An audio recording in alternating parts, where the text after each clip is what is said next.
First of all, y'all, I got to admit that I love myself. I really do. I just watched the video that I just took, and I can watch myself all day. That's vanity, and that is a sin. Gluttony is my first favorite. No, lust is number 1. Gluttony's number 2. Sloth is a strong 3. And vanity has to be 4. And it's not so much that I love who I am. I love what I'm capable of doing. I love the things I can do, you know. And I have to be honest about it. But anyway, I put this back on there. I wanted to talk a little bit more technical about my belief system. Yeah, I lost my train of thought, of course. You know that was going to happen, but basically the answer, I was going to take this opportunity, since I'm thinking I got the whole world's attention,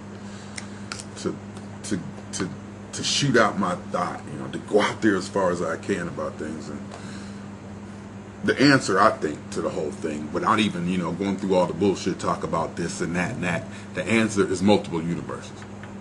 There have been billions upon billions upon billions of universes before this one. There have been time spans so long that they become matter.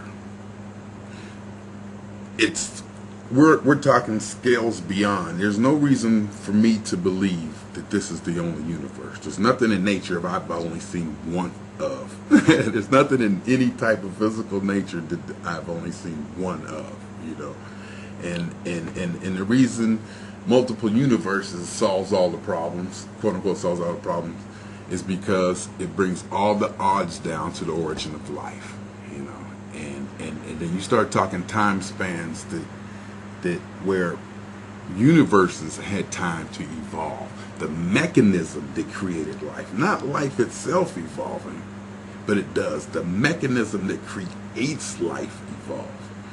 And that is what is transferred from, not transferred, but evolves from the creation of one universe to the next, to the next. I read Lee Smolin's book, because when the multi-universe idea hit me, you know, first thing you do is go to the internet, multi-universe. Who said he was thinking about it? And I read Lee Smolin's book, and I read some of it. You know, I didn't read all of it, but I got it right there. In fact, I should pull it out just to show y'all that I ain't bullshit. Look. The Elegant Universe. Whoop, that's Brian Greene's book. My bad. And look what the other one I got. George Clinton and the P-Funk. Look at me. Where else? Let me get Smolin's book. I'm just chilling. I don't care if this lasts 20 minutes. Got Ricky Vincent book over there too, and here go Lee Smolin, Life and Times of the Cosmos. It talks about the evolution of the universe. But anyway, that basically, and I'm gonna say this the wrong way, that's the argument against intelligent design.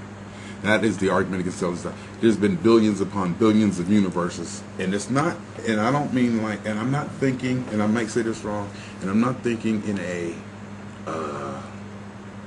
dual way, where like in the quantum era, there's like a universe for every event. No, I just mean universes like separate. There's one here, one here, one here, one here. They're independent, in fact.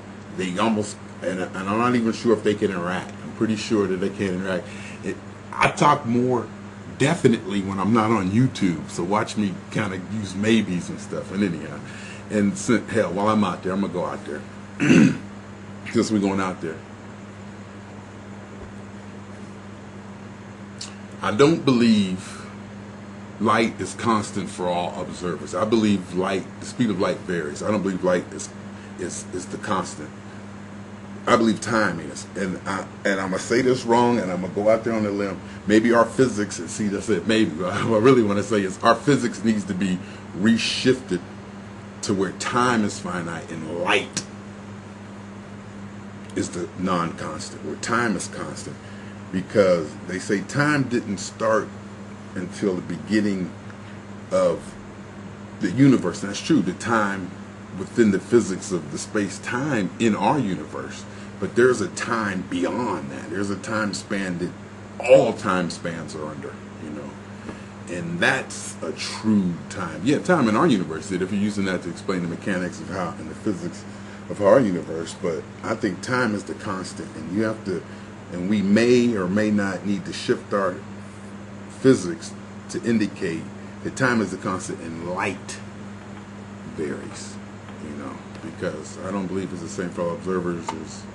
That's a hard one for me to wrap around. And I read a couple of books and a lot of books. That's the only one I can't get. And I talked to nobody of any notoriety, but, you know, I've vocalized it to people out loud before, and, you know, I haven't gotten a argument back that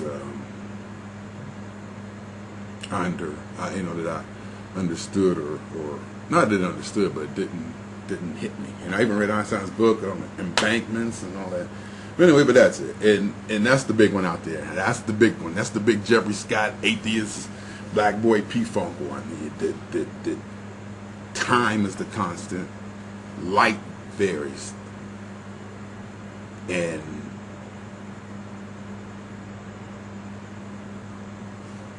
that's it. That's it. That's it. And of course, this is deep, y'all. And the other one was like the multiple universes. I mean, the universes in every direction. You got universes being born that way, in every dimension, in every angle, you know, and in just every aspect. You know, it's not like if I drop this as a universe, if it fell on the floor, and as a universe if it didn't. No, I'm not talking about it in that way. I'm talking about in just an actual creation of. It may be quite possible the gamma rays bursts that we see so far away and so big could actually be universes. You know, they could actually be universes. You know, they could really actually be universes. And there's another deeper theory that I got, but I ain't letting that one go. I ain't that bold. It goes about it's just what I think about how consciousness survives, and that would be an atheist eternal life. You know, our consciousness survives, because that's why we're here. DNA is just the mechanics to tell this body how to operate within this Sun-Earth ecosystem. You know, you go to another planet, DNA is going to evolve this thing into be something else. But the code, you know, needed a brain, and it got a brain, it got consciousness. And if consciousness is real, or if we're just imagining consciousness, we'll find out eventually, you know, but right now we don't know, and I'm getting too deep for my own self on YouTube, because I know I'm going to have to post this, and it's too deep for even me. But I think I covered everything. And we swing.